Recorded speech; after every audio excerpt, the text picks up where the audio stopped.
매일 성경 묵상을 돕는 해설 가이드입니다. 안녕하세요. 묵상 코치입니다. 함께 읽고 나눌 말씀은 고린도전서 15장 35절에서 49절까지 말씀입니다. 육체적 부활을 부인했던 자들은 자기들이 생각할 때 해결할 수 없는 두 가지 질문이 있다고 생각합니다. 그들은 이 두 가지 질문에 합당한 답을 할 수 없다는 사실이 곧 부활이 없음을 증명하는 것이라고 생각했습니다. 바울은 씨 뿌리는 비유를 통하여 이 문제에 대해서 간단하고 명쾌하게 대답을 하고 있습니다. 그럼 먼저 15절에서 41절에 읽겠습니다.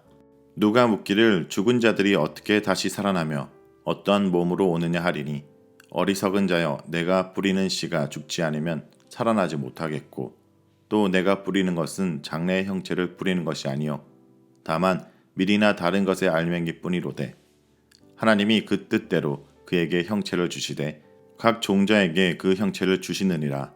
육체는 다 같은 육체가 아니니 하나는 사람의 육체요 하나는 짐승의 육체요 하나는 새의 육체요 하나는 물고기의 육체라.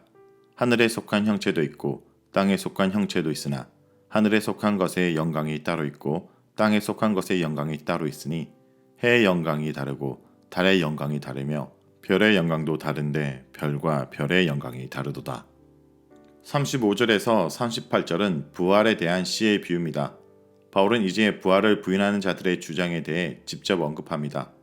부활을 부인하는 자들은 두 가지 질문을 던졌는데 그것들 모두 부활의 불가능성을 강조하며 본질적으로 같은 질문입니다.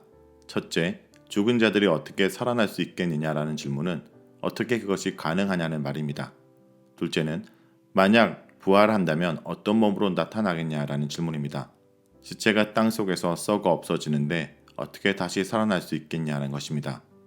바울은 이 두 질문에 대해 씨 뿌리는 비유를 통해서 설명합니다.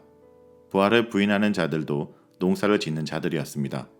그들이 곡식을 기대하면서 씨를 뿌리는 행위가 사실은 부활에 대한 증거인데 그것을 보고도 부활을 믿지 못하고 있다고 지적합니다. 그들이 어리석은 이유는 스스로 영적인 지식을 가졌다고 주장하면서도 영적인 복음에 따라 생각하지 않고 육체적 경험에 따라서 판단하기 때문입니다.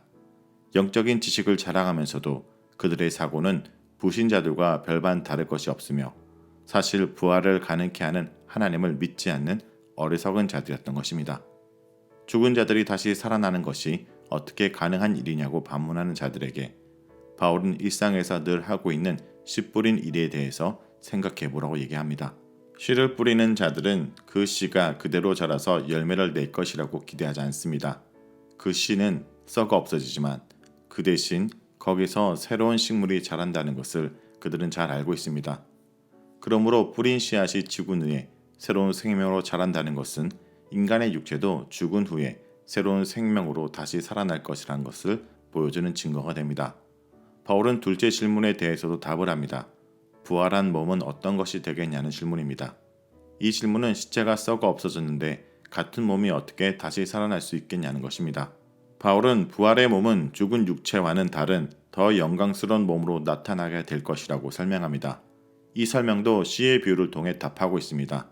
뿌려진 씨가 썩은 후에 다시 똑같은 씨로 되살아나는 것이 아니라 새로운 형태를 가진 식물로 자라나서 아름다운 꽃과 열매를 맺는 것처럼 부활의 몸도 그러할 것입니다.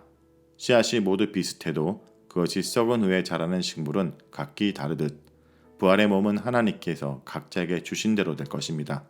그러므로 부활은 하나님의 손에 달렸으며 모든 사람이 죽을 때는 같은 몸으로 죽지만 부활 때에는 그들의 믿음과 행위에 따라 각기 다른 영광으로 할 것입니다. 39절에서 41절은 38절에 대한 보충적인 설명입니다. 즉 부활한 몸이 어떤 몸을 가지고 나타나겠느냐라는 질문에 대해 대답하고 있습니다. 바울은 하나님이 자기 뜻에 따라 각 종자에게 그 형체를 주셨듯이 부활한 몸도 하나님의 뜻에 따라 각각 다른 영광을 받을 것이라고 말합니다. 바울은 씨 뿌리는 비유를 들어 이어갑니다. 씨앗이 죽은 후에 각기 다른 식물로 자라나듯 부활한 몸도 각기 다른 영광을 가지고 나타나게 될 것입니다. 부활한 몸에 대한 바울의 설명은 간단하고 명쾌합니다. 첫째, 부활한 몸은 이 세상에 있던 육체와 같지 않으며 새롭게 변혁된 몸을 입게 될 것입니다. 바울은 이것을 땅에 속한 몸과 하늘에 속한 몸의 차이로 대조하며 설명합니다. 당시 헬라적 세계관에서 땅은 일시적이고 멸망하여 없어질 것이고 하늘은 영원히 존재하는 이상적인 것이라고 생각했습니다. 마찬가지로 이 세상의 몸은 썩어지고 없어지겠지만 부활한 몸은 썩지도 늙지도 없어지지도 않고 영원히 존재하는 새로운 몸이 될 것입니다. 둘째, 부활한 자는 각자 다른 영광으로 부활하게 될 것입니다. 부활은 이것을 하늘에 있는 각종 천체에 비유합니다.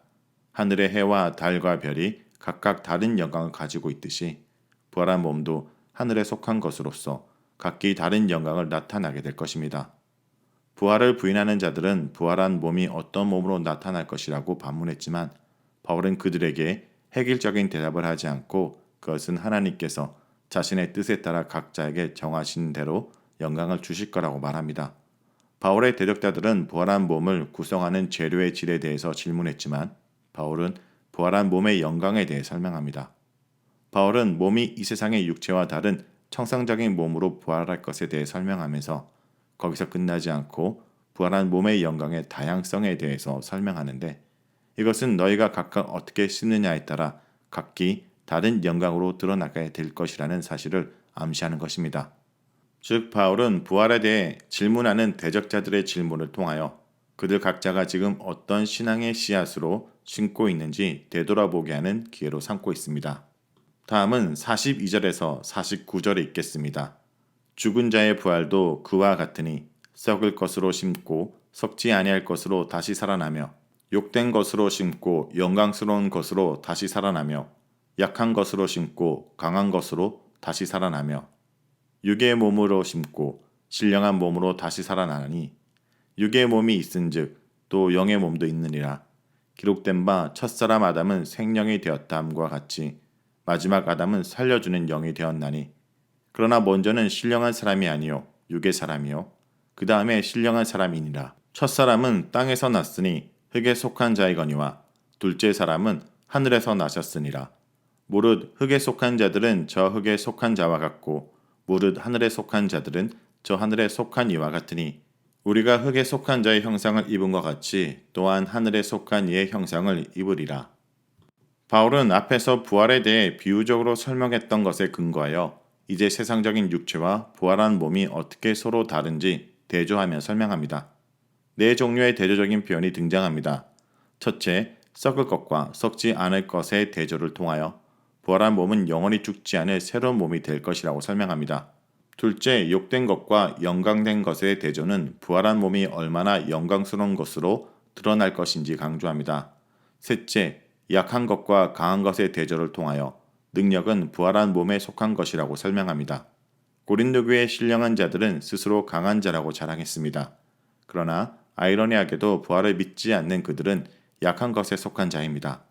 강함은 부활을 믿는 자들의 것입니다. 넷째, 육의 몸과 신령한 몸의 대조가 등장하는데 이것은 부활을 부인하는 자들의 주장이 잘못된 것임을 가장 분명하게 드러내는 것입니다. 부활을 믿지 않는 자들은 스스로 신령한 자라고 주장하지만 신령한 것은 부활한 몸과 관계된 것입니다. 만약 부활을 믿지 않는다면 그들은 신령한 자들이 아니라 육에 속한 자들임을 알아야 합니다. 앞 구절에서 육의 몸과 신령한 몸의 대조를 통하여 육체적인 부활에 대해 설명했습니다. 이제 육과 영에 대한 대조를 아담 기독론을 통하여 설명합니다. 먼저 첫 사람 아담은 육적인 존재인 반면에 둘째 아담인 그리스도는 영적인 존재로 설명합니다.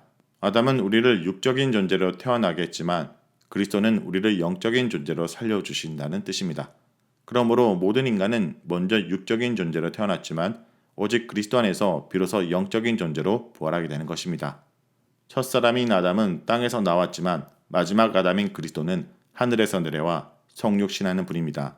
아담의 기원은 땅이며 그리스도의 기원은 하늘입니다. 따라서 우리는 먼저 아담의 후손으로 육의 몸을 입고 땅에 속한 자로 태어났지만 그리스도에게 속할 때 하늘에 속한 자가 됩니다. 육체적인 출생으로 땅에 속한 자가 되었지만 부활을 통하여 그리스도 안에서 하늘에 속한 자로 다시 태어나게 됩니다. 그러므로 부활 없이 우리는 영적인 존재가 될 수 없습니다. 바울의 이러한 논리는 신령한 존재라고 스스로 말하면서 부활을 부인하는 자들에게 충격적으로 다가갔을 것입니다. 부활을 부인하는 자는 결코 영적인 존재가 될 수 없습니다. 자, 여기까지가 고린도전서 15장 35절에서 49절까지 말씀입니다. 오늘 말씀을 통해 우리는 무엇을 묵상하고 적용해야 할까요? 첫째, 부활에 속한 자로 우리는 영원한 것을 추구하며 살아가야 합니다. 죽은 자의 부활은 육의 몸이 영의 몸으로 변하는 것입니다. 지금 우리 몸은 죄의 건세 아래 있는 연약하고 욕된 몸이지만 부활의 몸은 하나님의 생명으로 충만하여 썩지 않는 영광스러운 몸입니다. 언젠가 썩어질 육의 몸이 존재하듯 썩지 않는 영의 몸도 존재합니다. 그러니 썩어질 육신의 생명을 좀 더 연장하는 일보다 주님을 만나기에 합당한 영원으로 준비한 일에 힘써야 합니다. 성도 여러분, 잠깐 나를 만족시키는 것을 위해서 영원한 가치를 버리는 선택을 해서는 안 됩니다.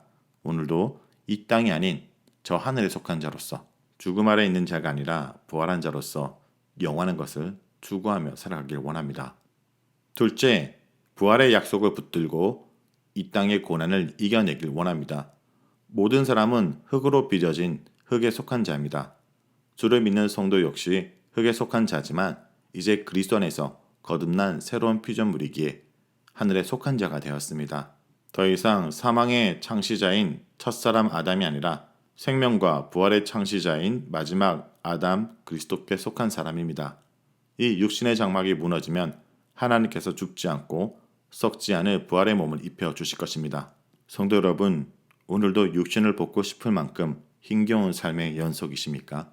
부활의 약속을 소망으로 삼아 오늘도 고단한 이 현실을 이겨내는 주의 백성들이 되길 간절히 기도합니다.